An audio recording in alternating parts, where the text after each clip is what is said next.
नमस्कार सैनिक भाइयों, मैं हूं आपके साथ आपकी पत्रकार नैना शर्मा। उम्मीद करती हूं आप सब सैनिक भाई स्वस्थ होंगे, आप सब अच्छे होंगे। आप सब कैसे हैं ये मुझे कमेंट सेक्शन में ज़रूर बताइएगा। आज इस वीडियो में मैं आपसे बात करूंगी। जी हाँ, आप मुझे ये बताइए, सैनिक कौन होता है? एक सैनिक कौन है? एक सैनिक वो होता है जो देश के लिए अपनी जान तक गवा देता है, अपने आप को शहीद तक कर देता है। उसके लिए देश की रक्षा करना, देश की जनता को बचाना सबसे ऊपर होता है। अपनी फैमिली को छोड़ के, अपने फेस्टिवल्स को छोड़ के बॉर्डर पे तैनात होता है ताकि हमारा देश, हमारी भारत माता वो सुरक्षित रहे। लेकिन फिर भी कितने ज़्यादा दुख की बात है ना कि हमारे देश की सरकार हमारे उन सैनिकों को इतना परेशान करती है। इतने लंबे समय से वो संघर्ष कर रहे हैं लेकिन उनको उनका हक नहीं मिल रहा है। OROP की बात कर लो, MSP की बात कर लो, अब डिसेबिलिटी पेंशन की भी बात कर लो, उसमें कितने चेंजेस आ गए हैं।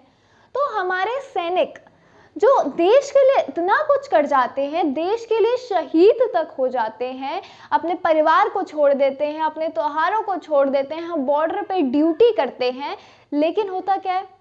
सरकार उनकी सुनती नहीं है।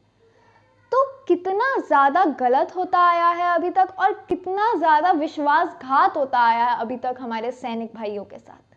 बहुत ज़्यादा दुख की बात है और हमारी सरकार को शर्म आनी चाहिए कि जिन सैनिकों की वजह से वो अपने इस AC वाली बिल्डिंग में, AC वाले कमरों में, अपने घरों में आराम फरमाते हैं, उन्हीं के हक मारते हैं, उन्हीं का हक उनको नहीं देते हैं। और यहाँ पर कुछ अफसर जो बीच में आके घपला कर जाते हैं, सैनिकों का हक ले लेते हैं, OROP में बात कर लो या फिर और अन्य बेनिफिट्स में बात कर लो, उनको शर्म नहीं आती है कि वो किसी और का हक ले रहे हैं, किसी और का हक खा रहे हैं। जबकि वो इंसान जो है, वो सैनिक जो है, बॉर्डर पे रहता है, तैनात रहता है, हमेशा गोली खाने के लिए उसका सीना हमेशा चौड़ा रहता है, कभी भी पीठ दिखा के भागता नहीं है। वो हमारे दुश्मनों से डट कर सामना करता है और हमारे देश की, हमारे भारत माता की और हमारे देश की जनता की हमेशा सुरक्षा करता है। उसका पहला कर्तव्य, उसका पहला धर्म यही होता है कि उसे देश की जनता की, भारत माता की रक्षा करनी है। उसके रग रग में एक जुनून होता है देश की रक्षा करने का। लेकिन हमारी सरकार सैनिकों को परेशान करती है। OROP के मामले में अब देख लो, और ये अग्निपथ स्कीम लाके भी कहीं ना कहीं सैनिकों को परेशान ही किया गया है। क्योंकि आप ये सोचिए कि कुछ महीनों की ट्रेनिंग के बाद अग्निवीर इतना ट्रेंड कैसे हो जाएगा कि वो डेंजर जोन में जा सकता है या terrorist area, red alert area में जा सकता है, टेररिस्ट से मुठभेड़ कर सकता है। अभी उसकी ट्रेनिंग भी पूरी नहीं हुई है, उसे सब कुछ आता भी नहीं है, वो फुली ट्रेंड नहीं होता है।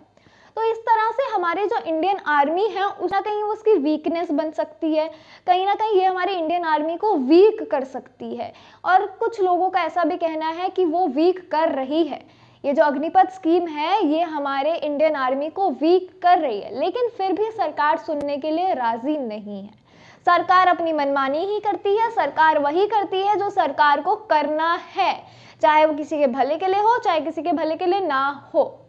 सरकार अपनी मनमानी ही करती है, लेकिन जिसकी वजह से देश सुरक्षित है, जो देश को सुरक्षित रखता है, जो देश के लिए खुद को कुर्बान कर देता है, शहीद हो जाता है, कम से कम उसके हक तो नहीं मारने चाहिए, कम से कम उसके हक तो उसको मिलने चाहिए। हमारे सैनिक जो इतना जी जान लगा के मेहनत करते हैं, देश के लिए कुर्बान हो जाते हैं, अपने आप को शहीद कर देते हैं, उनको उनके हक नहीं मिलने चाहिए।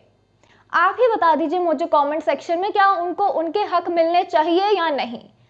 आप अब मुझे ये बताएंगे कमेंट सेक्शन में, और मैं आपसे फिर से मिलूंगी एक नई वीडियो के साथ। तब तक के लिए बने रहिए हमारे साथ। हमारे चैनल को सब्सक्राइब कर लीजिए, बेल आइकन को जरूर दबा लीजिएगा, क्योंकि बेल आइकन को दबाने से क्या होता है, हमारे चैनल की जितनी भी लेटेस्ट अपडेट्स है वो आप तक टाइम टू टाइम पहुंचती रहेगी। जैसे ही हम कुछ अपलोड करेंगे वो आप तक नोटिफिकेशन के द्वारा पहुंच जाएगा। तो बेल आइकन को जरूर प्रेस कर दीजिएगा। मैं फिर से मिलूंगी। जय हिंद, जय भारत।